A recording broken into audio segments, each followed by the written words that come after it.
Bienvenidos, en esta entrevista conversamos con Gonzalo Báñez, reconocido periodista de política internacional y corresponsal en TN, sobre su trayectoria, experiencias en coberturas de zonas de conflicto, además de analizar los desafíos geopolíticos actuales y reflexionar sobre el interés de la opinión pública en temas globales.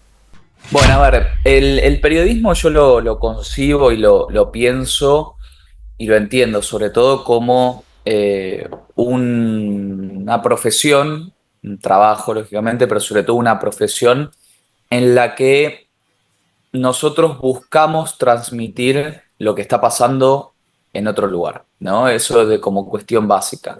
Pero transmitir lo que está pasando en otro lugar muchas veces también requiere que esos lugares o sean de difícil acceso o que sean lugares de que no se pueda acceder si no fuese porque somos periodistas. Entonces termina conllevando una gran responsabilidad, pero también una gran pasión, obviamente, por lo que hacemos.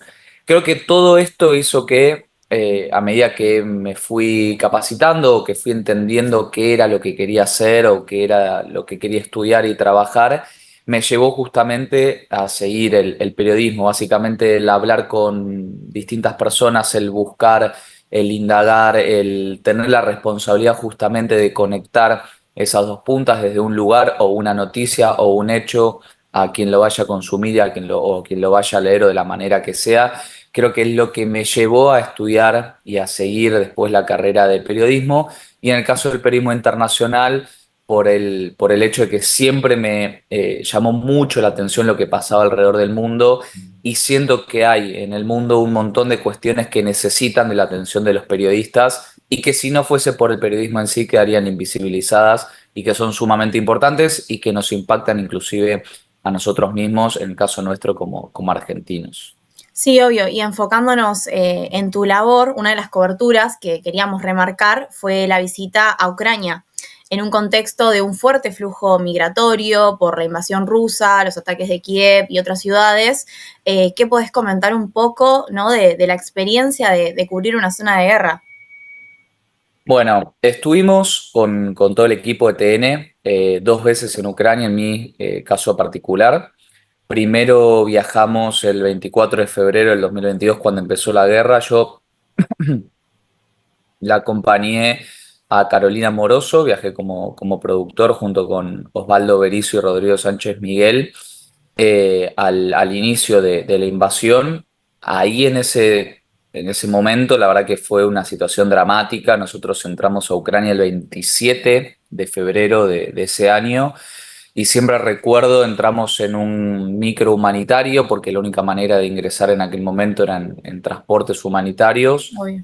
y a los costados había miles y miles y miles de personas, la mayoría de ellas mujeres porque son las únicas que pueden salir del país, con sus hijos, con alguna pequeña valija, esperando para salir justamente escapando de la guerra, como si fuese una película de ciencia ficción prácticamente.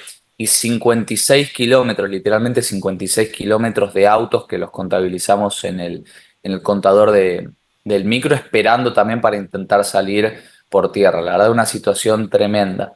Y después tuve el lujo y el placer de acompañarlo a Nelson Castro en ese mismo año, en la Navidad y el Año Nuevo, que fue más allá de una experiencia movilizante por ser justamente la fiesta, ¿no? El momento que uno más tal vez se acerca a la familia o que entra en reflexión de lo que es el año. Obviamente muy, muy fuerte, muy movilizante estar en la guerra y cubrimos todo lo que era la línea de batalla, ¿no? Desde el noreste al suroeste, más de 1500 kilómetros es que recorrimos y ahí vimos de todo, ¿no? Desde pueblos totalmente destrozados, ciudades grandes, ciudades totalmente abandonadas y fantasmales, prácticamente 10 días consecutivos en los que estuvimos en situación de alerta y de riesgo también, porque eran ciudades que constantemente eran bombardeadas y uno se ponía en el lugar de las personas que vivían ahí o que viven ahí y pensás cómo hacen básicamente para estar en ese lugar día tras día, ¿no? Entonces, siento que la guerra te termina movilizando desde ese lugar humano, o por los que se van, o por los que se tienen que ir, o por los que pierden todo, o por los que pierden lo más doloroso que son a sus seres queridos. No, me imagino. Y a su vez, o sea, nosotros en la televisión, ya por la dinámica de las noticias, vemos tan solo unos minutos. Esa es como la atención que le suelen dar los medios, pero vos estando allá, experimentándolo en términos de riesgo a la integridad física, o sea, ¿qué pasa con las personas con las que te has cruzado? No, indefectiblemente uno no puede evitar ponerse en el lugar y empatizar con las personas que están en los lugares de conflicto, porque justamente uno piensa eso, ¿no? Yo estoy 3 días en este pueblo, después me voy y los que están acá se quedan. Pero eso pasa en Ucrania, pasa en la guerra en Medio Oriente, nos ha pasado inclusive en Venezuela, con las persecuciones y los arrestos que se ven. En algún punto nuestra presencia es efímera, después los que se quedan ahí son las personas que viven ahí. Y creo que eso es parte también de nuestro trabajo, empatizar y tratar de transmitir a través del formato que sea lo que sucede en ese lugar a través de esas historias. Obviamente uno se encuentra con todo tipo de historias, ¿no? Tal vez una de las más grabadas que me queda en Ucrania, que se publicó en el documental que publicamos del Año Nuevo y las fiestas y de la Navidad, era una mujer, Juan Pablo Chávez le estaba grabando junto con Oleksiy, que era el periodista local que nos acompañaba. Y claro, ella hablaba en ucraniano y el periodista local la traducía al español. Juan Pablo le estaba grabando y la mujer con una risa, con una sonrisa en la cara, dice, esto es como el fin del mundo y lo peor que me pasó en la vida.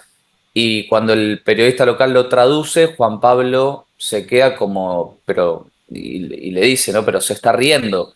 Y la mujer dice, me río, es el llanto a través de la sonrisa y la sonrisa es lo único que me queda, ¿no? Entonces, esa sensación de angustia y ella estaba parada sobre las ruinas de su propia casa, donde había perdido inclusive a familiares. Entonces esas historias son muy fuertes, ¿no? Historias de familias que se separaron, historias de personas de familia que tienen a sus seres queridos en el frente de batalla, algunos están desaparecidos, son prisioneros de guerra. La verdad que la guerra termina siendo lo peor que puede llegar a tener el ser humano, definitivamente. No, la verdad es que estas historias que nos comentás en definitiva interpelan, pero a su vez también otra de, como mencionabas, la guerra, otra de las actividades periodísticas que frecuentemente vemos en la cobertura son las elecciones, donde también pueden ocurrir, vos un poco mencionaste Venezuela recién, pueden ocurrir algún que otro antecedente incómodo o incluso de riesgo, me imagino. Sí, lógicamente, a ver, cada cobertura tiene sus complejidades, algunas son complejidades bélicas, otras son complejidades de permisos, de acreditaciones o de resguardos, ¿no? En el caso de Venezuela, bueno, primero fue Carolina Moroso con Matías Revela y Bruno Masitelli a cubrir las elecciones, después con Federico Gandolfi nosotros los cubrimos en la continuidad de la cobertura y era una situación, si se quiere, de riesgo distinta a la que es una guerra, de riesgo por el mero hecho de que prácticamente no hay medios independientes, de que prácticamente no había medios internacionales en la continuidad de esa cobertura después de las elecciones. Uno toma un montón de recaudos desde lo que dice al aire, las personas con las que habla, inclusive tuvimos que cambiarnos de hotel en medio de la cobertura, lo que escribe por WhatsApp, lo que habla por teléfono. Entonces, cada cobertura tiene sus complejidades, ¿no? Inclusive después, no sé, el intento de la toma del poder en Brasilia en enero del año pasado también tiene sus complejidades. Entonces, cada escenario y cada viaje, cada evento, mejor dicho, tiene sus características y hay que tenerlo bien presente a la hora de llevar adelante el trabajo periodístico. Sí, obvio. Y moviéndonos un poco aún más lado del análisis, donde hay mucho para preguntar, bueno, usted es editor y conoce lo que es la agenda política internacional en todo el planeta, me imagino, pero puntualmente yendo a nuestra región, ¿no? En Equilibrium Global siempre discutimos sobre integración. Los problemas que tenemos, sin embargo, son también ideológicos, ya que tenemos una Argentina liderando el Mercosur con una orientación, Brasil, México, Colombia con otra línea.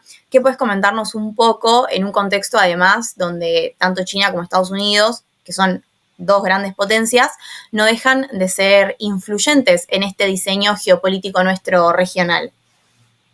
A ver, yo creo que la región en general tiene un problema de integración. Y cuando hablo de la región no me refiero solamente al Mercosur, sino que me refiero a América Latina como un todo. Bueno, América Latina e inclusive América Central. Si nos referimos al Mercosur, indefectiblemente también el Mercosur tiene que ser un bloque que tiene que sufrir alguna reforma. Yo no digo que el Mercosur no sirva ni tampoco que no funcione. El Mercosur fue pensado en realidad como una institución o un abroquelamiento de países en búsqueda de la paz, ¿no? En aquel momento en que las fricciones entre Brasil y la Argentina todavía estaban bien presentes y en eso el Mercosur funcionó, porque hoy América Latina y América del Sur es una región de paz. Es cierto que el libre mercado o el libre tránsito en el Mercosur siempre tiene algunas trabas, la libre circulación inclusive de las personas también la tiene. Habría distintas herramientas para hacerlo más eficiente y sobre todo más ágil.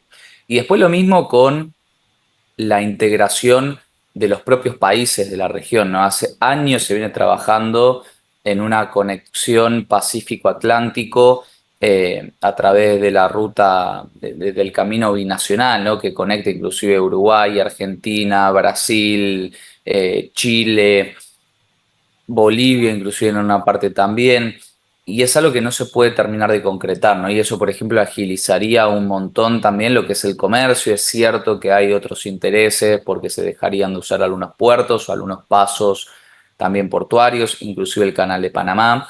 Digo, pero son cuestiones que a la región también la beneficiarían. Entiendo que hay veces que uno debe mirar también a lo que pasa, por ejemplo, en la Unión Europea, un bloque que con todas las críticas que pueda llegar a haber y por lo lento también que pueda llegar a funcionar, en muchos casos por la burocratización que tiene el propio bloque, hace que sea una institución sólida, una institución firme, donde también conviven gobiernos de distintas ideologías y miradas.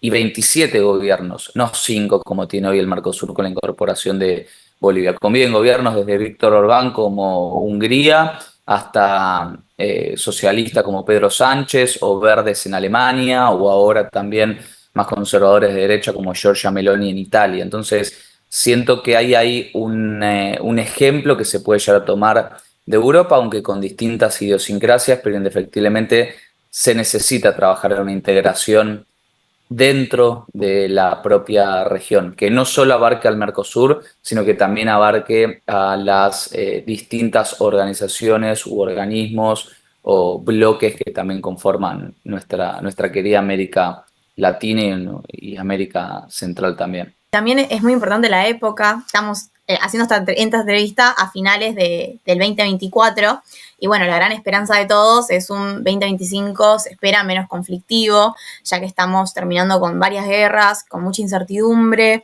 ¿Qué podrías comentar un poquito, avisorar sobre esta nueva era Trump y una posible escalada o resolución de conflictos como lo son Ucrania-Rusia o lo que está ocurriendo a su vez en el Medio Oriente? Bueno, primer principal, no me gustaría hacer futurología. En Obvio, por primer supuesto. lugar, porque no soy un experto, entonces si los expertos no lo hacen, yo tampoco me gustaría hacerlo. Pero sí yo creo que se puede hacer un análisis sobre los indicios y los datos que están puestos sobre la mesa. No hay duda que desde el inicio de la invasión a gran escala de Rusia a Ucrania, el mundo cambió, ¿no? Cambió por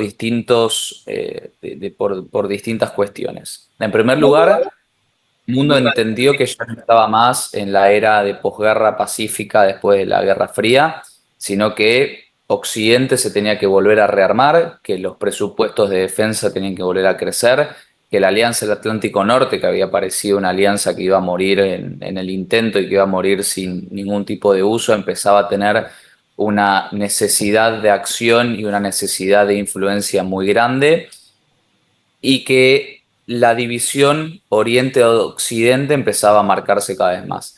Eso se acentuó con el inicio de la guerra en Medio Oriente, la invasión de Hamás a territorio israelí, la posterior respuesta de Israel, ya con un agravamiento cultural, no solo Occidente-Oriente, sino con un agravamiento también cultural, digo agravamiento en cuanto a diferencia, ¿no? Y diferenciación en religioso y cultural, que es todavía más grave porque tal vez son los tópicos más difíciles de acercar. Y hoy por hoy estamos viendo que esas dos guerras, grandes guerras que hoy envuelven al mundo, lamentablemente hay otras guerras activas en África, etcétera, etcétera, están también teniendo sus consecuencias, ¿no? En lo que es, por ejemplo, el posicionamiento de Rusia en Siria, lo que fue el posicionamiento de Irán en Siria. Algunos ponen en la lupa también lo que está pasando con el Hezbollah en Venezuela. Algunos ponen también en la lupa lo que está pasando con Corea del Norte, lo que está pasando en Corea del Sur. Todo un movimiento tectónico que empezó a acelerarse tal vez en este último tiempo y que puede tener en el trasfondo la cuestión del regreso de Donald Trump a la Casa Blanca. Hago todo este contexto en general porque Trump dijo dos cosas. Primero, que iba a terminar la invasión de Ucrania, de Rusia a Ucrania, y segundo, que las cuestiones que no tienen relación con los Estados Unidos no se iba a meter. Y el fin de semana fue muy claro, cuando le preguntaron por Siria, dijo, Estados Unidos no lo generó, ellos son los que se tienen que arreglar. Posiblemente veamos un Estados Unidos a partir del 20 de enero con una posición exterior firme, su gabinete así lo demuestra, es un gabinete de halcones, le podríamos llamar, con Marco Rubio, que es el secretario de Estado a la cabeza. Esto puede traer posiblemente un posicionamiento firme de los Estados Unidos en respaldo de Israel, posiblemente también un posicionamiento firme de Estados Unidos en cuanto a Ucrania, de poner un ultimátum, tal vez de cerremos la guerra con estas condiciones o yo me retiro, y posiblemente esto también tenga un impacto en la región, sobre todo en Venezuela. ¿Cuáles serán las estrategias que termina adoptando Donald Trump? Es una gran incógnita, porque en el medio también se esconde la cuestión comercial, ¿no? De sus promesas de suba de aranceles, que también indefectiblemente van a reconfigurar todo lo que son los vínculos comerciales a nivel global, pero a priori pareciera ser que Estados Unidos se va a volver a cerrar, que va a volver a priorizar la agenda doméstica y que en lo que es materia de política exterior se va a meter lo menos posible, salvo que tenga una amenaza real como puede llegar a ser las principales potencias a nivel global, como es en este caso la cuestión de China. Para hacer la aclaración de que no eras un experto, fue un análisis bastante bien medido. Y bueno, finalmente, la última pregunta es que hay un tema que es que los televidentes y los consumidores de información, ¿no? La llamada opinión pública, muchas veces se dice que no están tan interesados por los temas globales. Vos que te dedicas a esto, ¿cuál es tu opinión al respecto? A su vez hay muchísimos medios, canales, vías para informarse. Incluso actualmente hay realidades del planeta que, como mencionabas antes, no se conocen. Nosotros en Equilibrium Global siempre decimos que hay líderes que controlan y manejan el mundo, que son sumamente influyentes, y si alguien los ve en la vía pública, no los reconocería. Sí, exactamente. A ver, en cuanto a las noticias internacionales, coincido en que la atención en general es mucho más baja de lo que es el interés de noticias domésticas. Y eso se exacerba tal vez acá en la Argentina, posiblemente por las frecuentes crisis que tenemos, los problemas internos que tenemos. Muchas veces las noticias internacionales quedan como muy lejanas a la agenda propia. Es como un círculo vicioso, ¿no? Porque si el consumo es menor, la cantidad de información también va a ser menor, porque los propios medios necesitan o de lectura o de rating o de lo que fuese, entonces si la gente no lo consume no lo van a publicar. Al mismo tiempo se puede publicar más para que la gente lo consuma, pero lo tiene que consumir, a excepción de cuando hay un gran evento global. Ahí no hay duda de que la atención sí se posa sobre ese acontecimiento, sea el inicio de la guerra en Ucrania, sea el inicio de la guerra en Israel, sea las elecciones en Venezuela. Ayer, por ejemplo, se conocieron los datos de las búsquedas de Google, por ejemplo, del 2024, y en hechos relevantes, las elecciones en Venezuela estaba tercera. Entonces, esto marca también que cuando hay un hecho fuerte, importante y de impacto, ahí sí se despierta una atención. Pero en el común denominador de los días, donde no hay hechos de relevancia todos los días, ahí la atención de la opinión pública hacia las noticias internacionales suele ser bastante más baja y menor de lo que es en comparación a las a los acontecimientos locales. Bueno, Gonzalo, muchísimas gracias por tu tiempo. Bueno, justamente esto también ayuda a conocer un poco más de lo que va pasando en el mundo y de lo que es tu labor. Al contrario, gracias a ustedes y hay que seguir trabajando siempre por la integración de los países y de los pueblos también.